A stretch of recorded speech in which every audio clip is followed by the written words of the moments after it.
Hello everyone, welcome to true IAS and PCS. Continue करते हैं दोस्तों अपनी मॉडर्न इंडियन हिस्ट्री के डिस्कशन को फ्रॉम पीएमएफ आईएएस बुक। और आज के लेक्चर में दोस्तों हम लोग बात करने वाले हैं फॉरेन इन्वेजन्स के बारे में। वो फॉरेन इन्वेजन्स जो कि मॉडर्न इंडियन हिस्ट्री के साथ रिलेटेड है। जब मुगल एम्पायर जो है वो डिक्लाइनिंग फेज में अपने था, उस टाइम पर कौन सी फॉरेन इन्वेजन्स हुई हैं वो हम डिस्कस करने वाले हैं। दो इन्वेजन्स दोस्तों हमें देखने को मिलती हैं इस टाइम पर। एक पर्सन का नाम है नादिर शाह, जिसने पहले इन्वेड करा था इंडिया को, और दूसरा जो पर्सन था वो इसी के साथ कनेक्टेड पर्सन था। कैसे कनेक्टेड था वो मैं अभी आपको बताऊंगा। उसका नाम था अहमद शाह अब्दाली या फिर अहमद शाह दुर्रानी। एक बेसिक क्वेश्चन दोस्तों जो आपको किसी भी वनडे एग्जाम में आ सकता है, जहां पर एमसीक्यू पैटर्न फॉलो होता है कि नादिर शाह पहले आया या फिर अहमद शाह दुर्रानी पहले आया, तो आंसर होगा इसका नादिर शाह। दूसरा क्वेश्चन जो बन सकता है, इनमें से ज्यादा बार इंडिया को किसने इन्वेड करा, नादिर शाह ने या फिर अहमद शाह अब्दाली ने, जिसको अहमद शाह दुर्रानी भी कहते हैं। तो उसका आंसर होगा अहमद शाह दुर्रानी ने इंडिया को ज्यादा बार इन्वेड करा। अब इसको डिटेल में जानते हैं। जो मैंने अभी आपसे फैक्ट पूछे, इस लेक्चर के खत्म होने के बाद आप आराम से उनको समझ जाओगे। तो दोस्तों सबसे पहले बात करते हैं नादिर शाह की। ठीक है, कौन था ये पर्सन, इसका थोड़ा सा बैकग्राउंड डिस्कस करते हैं। नादिर शाह या फिर अहमद शाह अब्दाली जो था पर्सन, सबसे पहले आप इतना समझो, Nadir Shah was connected with Iran, जो उस जमाने में पर्शिया नाम की कंट्री जो है वो जानी जाती थी, आज जिसको आप ईरान कहते हो। और नादिर शाह का जो हाथ है वो थोड़े टाइम के लिए अफगानिस्तान तक जाता है, और अहमद शाह दुर्रानी की कहानी या फिर अहमद शाह अब्दाली की कहानी अफगानिस्तान से शुरू होती है।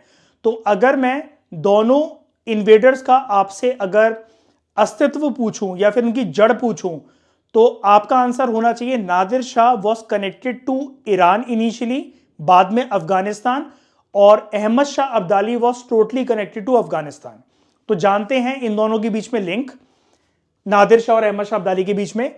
नादिर शाह ने सबसे पहले तो आप याद रखना एक डायनेस्टी फाउंड करी थी ईरान के अंदर, जिसको हम कहते हैं अफशारिद डायनेस्टी। ठीक है, और जैसा कि मैंने आपको बताया, ईरान को पहले के जमाने में दोस्तों कहा जाता था पर्शिया।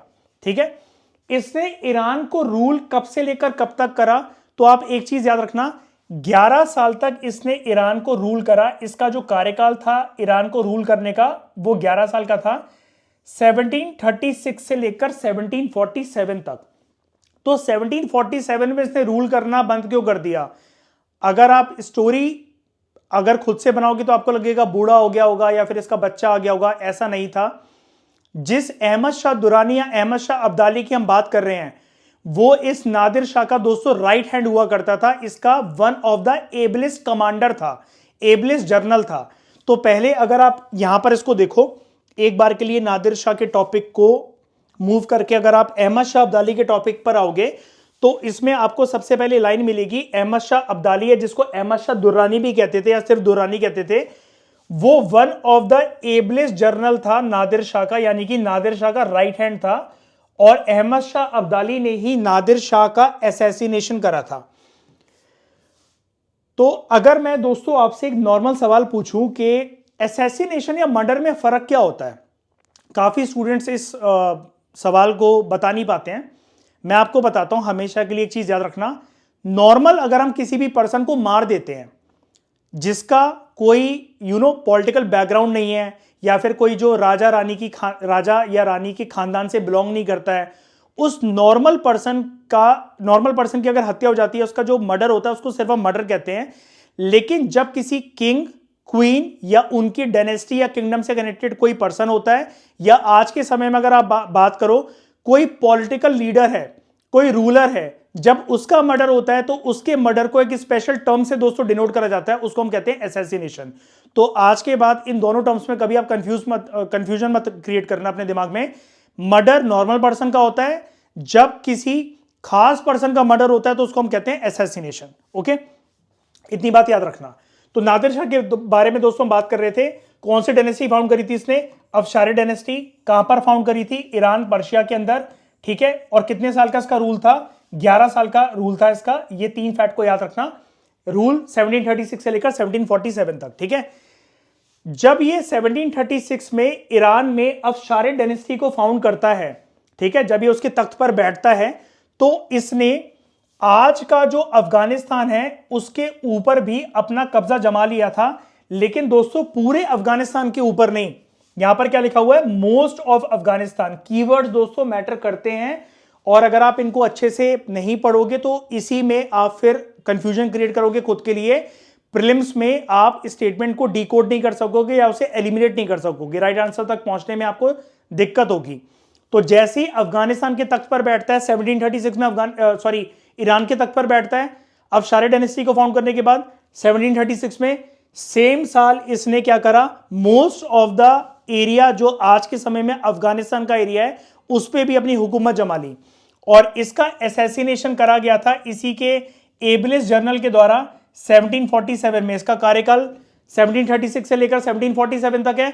47 में इसके साथ क्या हुआ, इसका असैसिनेशन हो गया बाय अहमद शाह दुर्रानी या अहमद शाह अब्दाली भी आप इसको बोल सकते हो। और नादिर शाह का मकसद था कि वो अफगानिस्तान के तख्त पर भी बैठे पैरेलली विद ईरान का जो इसका तख्त था, अफशारिद डायनेस्टी जो उसकी फैमिली थी जो उसने फाउंड करा था वो पूरा एम्पायर। लेकिन असैसिनेशन के बाद अहमद शाह दुर्रानी ने ही अफगानिस्तान की कमान संभाली। और मैं वर्ल्ड लेवल का आपको दोस्तों यहां पर एक फैक्ट बताना चाहूंगा जो कि इस बुक के अंदर गिवन है। अहमद शाह दुर्रानी या फिर अहमद शाह अब्दाली जिसको आप बोलते हो, he is regarded as founder of modern Afghanistan. आज का जो अफगानिस्तान है अगर पूछा जाए कि उसका फाउंडर कौन था, तो इतिहास के पन्ने हमें बताते हैं कि उस पर्सन का नाम था अहमद शाह अब्दाली या फिर जिसको आप अहमद शाह दुर्रानी के नाम से भी जानते हो। ओके, अब इसकी इन्वेजन की बात करते हैं। इसने भारत को कैसे लूटा, क्यों लूटा, कब लूटा, ठीक है, और लूटने के बाद इसकी मुलाकात भारत में किसके साथ होती है, किसके साथ युद्ध होता है इसका। तो अगर हम नादिर शाह की बात करें, we are coming back to the topic of Nadir Shah दोस्तों। अहमद शाह दुर्रानी की बात अभी हम थोड़ी देर में करेंगे, पहले हम जानते हैं नादिर शाह के बारे में। नादिर शाह को भारत की तरफ खींच लाई भारत की वेल्थ।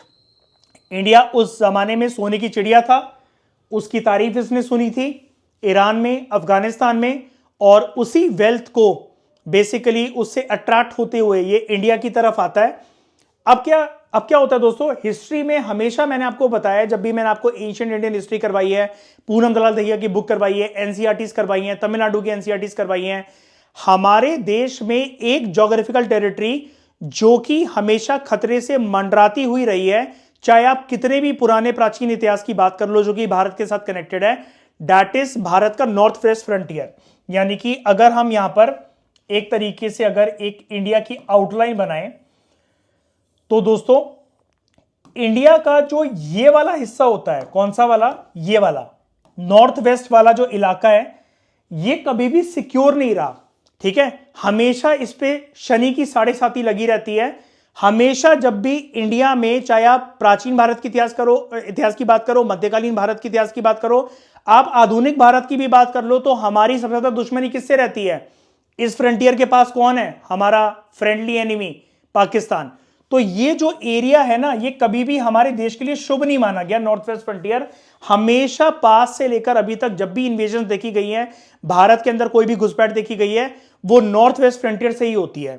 तो नॉर्थ वेस्ट फ्रंटियर पर उस टाइम पर क्या था, मुगल टेरिटरीज जो थी वो एक्सपेंडेड तो काफी थी इंडियन सब कॉन्टिनेंट में, नॉर्थ वेस्ट फ्रंटियर और उसके बियॉन्ड भी वो जाती थी, लेकिन मुगल एम्परर्स ने या मुगल एम्पायर के जो भी एबलिस कमांडर्स थे उन्होंने कभी इस पर इतना ध्यान नहीं दिया। और इसी चीज का फायदा उठाते हुए नादिर शाह जो घुसता है भारत की टेरिटरी में, वो नॉर्थ वेस्ट फ्रंटियर से विराजमान होता है इंडिया के अंदर, ठीक है। और यहां पर क्योंकि जैसा कि मैं आपको बता रहा हूं, कोई प्रोडक्टिव फोर्स थी नहीं मुगल्स की साइड से, तो उसको कोई ऑपोजिशन का सामना भी नहीं करना पड़ता, यानी कि उसको रोकने वाला, वहां पर उससे लड़ने वाला कोई भी नहीं था। और वो आराम से 1738 में इंडिया घुसा चला आता है, बिल्कुल आराम से, विदाउट एनी ऑपोजिशन। याद रखना दोस्तों, 1736 के अंदर वो रूल करने आया था ईरान। सेम साल उसने अपना कब्जा जमाया in most of the territories of Afghanistan. उसके 2 साल के बाद 1738 में ये इंडिया घुस रहा है, और इंडिया की फॉर्च्यून्स, जो रिचनेस थी, जो स्टोरीज इसने सुनी थी, उसकी वेल्थ की तरफ ये भाई साहब बहुत ज्यादा अट्रैक्टेड थे, नादिर शाह, ठीक है। जब नादिर शाह इंडिया आता है तो उस टाइम पर मुगल एम्परर कौन होता है, तो उसका नाम होता है मोहम्मद शाह। ये हमने मोहम्मद शाह के बारे में जब हम पढ़ रहे थे तब हमने जाना था कि मोहम्मद शाह के कार्यकाल में मतलब कुछ इंपॉर्टेंट घटनाक्रम क्या हुए थे, तो वो थे उनमें से एक था नादिर शाह का इन्वेजन इन इंडिया। तो आर्मीज जो होती हैं नादिर शाह की और मोहम्मद शाह की, वो टकराती हैं आपस में लड़ने के लिए। अब मुगल एम्परर इतनी आसानी से थोड़ी ना किसी इन्वेडर को आने देगा कि तुम भारत को लूट के चला जाओ, है ना। वो ऑब्वियस ही बात है, अपोज करेंगे, उस चीज को रोकने की कोशिश करेंगे। तो दोनों आर्मीज टकराती हैं, नादिर शाह की आर्मी एक साइड और मुगल एम्परर मोहम्मद शाह की आर्मी एक साइड। कहां पर? करनाल, हरियाणा के अंदर इनकी लड़ाई होती है। और किस दिन होती है? 13 फरवरी 1739। ठीक है, 14 फरवरी दोस्तों वैलेंटाइंस डे होता है, 13 फरवरी होता है किस डे। ठीक है, दोनों आर्मीज किस कर रही हैं, किस भी काम पर कर रही हैं? हरियाणा के अंदर। तो बवाल तो मचना ही है। तो नादिर शाह जो है उसने डिफीट कर दिया मुगल आर्मी को। ठीक है, ये इसके इफेक्ट्स हैं कि इसका जो आर्मी तो दोनों की टकराई है 13 फरवरी 1739 में। ठीक है, 38 में इंडिया वो घुसा है, अगले ही साल यानी कि एंड में घुसा होगा, न्यू ईयर के आसपास का टाइम है, जनवरी फरवरी आ गया है, जनवरी बीता है, फरवरी आ गया है 1739। तो क्या होता है, ये मुगल आर्मी को, मुगल एम्परर को हरा देता है इस युद्ध के अंदर। ठीक है, कैप्चर भी कर लेता है मुगल एम्परर को। मुगल एम्परर कौन था? मोहम्मद शाह। और उसके बाद जमकर दिल्ली को लूटता है। ठीक है, रिचनेस जो थी दिल्ली की उसको लूट के चला गया। जब इसने लूट मचाई तो सामान अपने साथ क्या क्या लेकर गया ये वापस ईरान और अफगानिस्तान? ये इंपॉर्टेंट क्वेश्चन बन सकता है दोस्तों फिल्म्स के अंदर। तो ये ले गया हमारा फेमस जो कोहिनूर डायमंड है, जिसको आज के समय में ब्रिटेन की हुकूमत पर जो बैठता है किंग या फिर क्वीन, उनके ताज में वो लोग उसको पहनते हैं, कोहिनूर डायमंड को। और दूसरा ये जो ले जाता है अपने साथ, दैट वाज पिकॉक थ्रोन। और एक क्वेश्चन दोस्तों ये भी बन सकता है, पिकॉक थ्रोन जो है कौन से मुगल एम्परर के टाइम पर बनाया गया था? तो यहां पर देखो दोस्तों क्या लिखा हुआ है, पिकॉक थ्रोन ऑफ शाहजहां। ठीक है, शाहजहां ने अपने लिए पिकॉक थ्रोन बनवाया था। आगे विरासत में चलते चलते मोहम्मद शाह तक वो पहुंचा। कोहिनूर डायमंड और पिकॉक थ्रोन जो कि शाहजहां का था, दोनों की दोनों चीजें, अपार्ट फ्रॉम इट बहुत सारी ऐसी चीजें थी जिसको नादिर शाह ने लूटा था। हम यहां पर कोई लिस्टिंग नहीं करने वाले, लेकिन ये उनमें से सबसे इंपॉर्टेंट सामान था।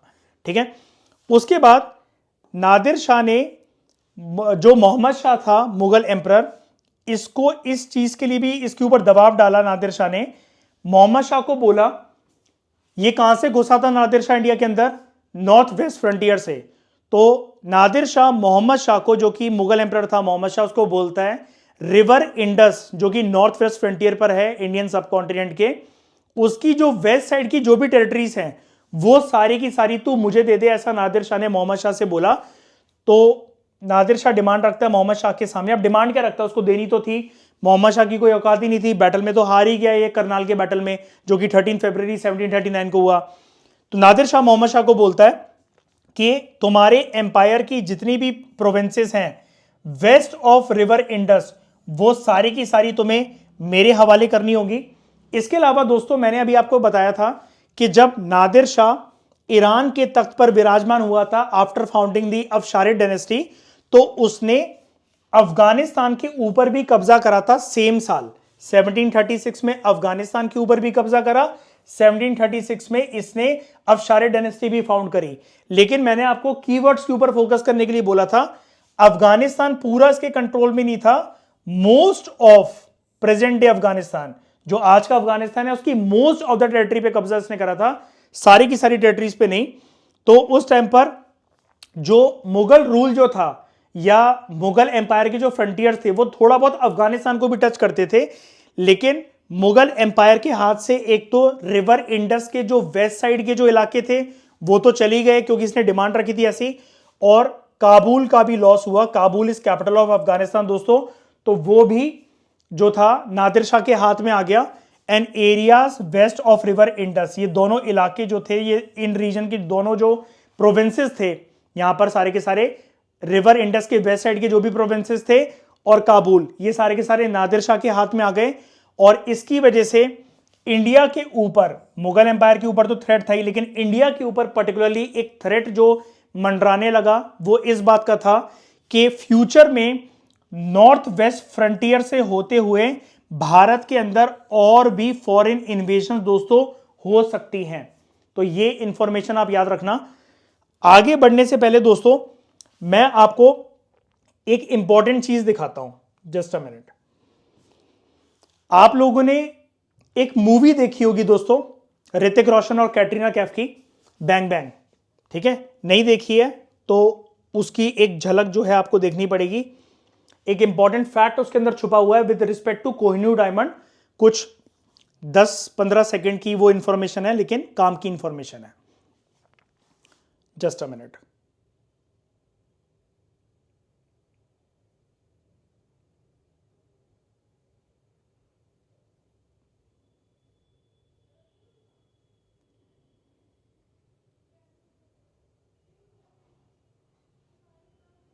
इस जांच के बाद ही शायद कुछ चीजें साफ हों। और अब हम आपके सामने लाना चाहते हैं कोहिनूर का विस्तृत इतिहास। कहा जाता है कोहिनूर का इतिहास दोस्तों इस मूवी के अंदर बताया गया है, तो वो आप जो है एक बार के लिए देख लो। ईशा, आवाज आ रही है वीडियो की आपको? मतलब ऑडियंस तक पहुंच जाएगी ना यूट्यूब पे? एक बारी मैं चलाता हूं, आप मुझे बता दो, ताकि वरना फिर मैं वॉल्यूम रेस कर देता हूं। तकरीबन 500 आ रही है? कैमरों की जांच की जा रही है। इस जांच के बाद ही शायद कुछ चीजें साफ हों। थोड़ी कम आ रही है? जस्ट अ मिनट, मैं 1 मिनट आवाज बढ़ा देता हूं।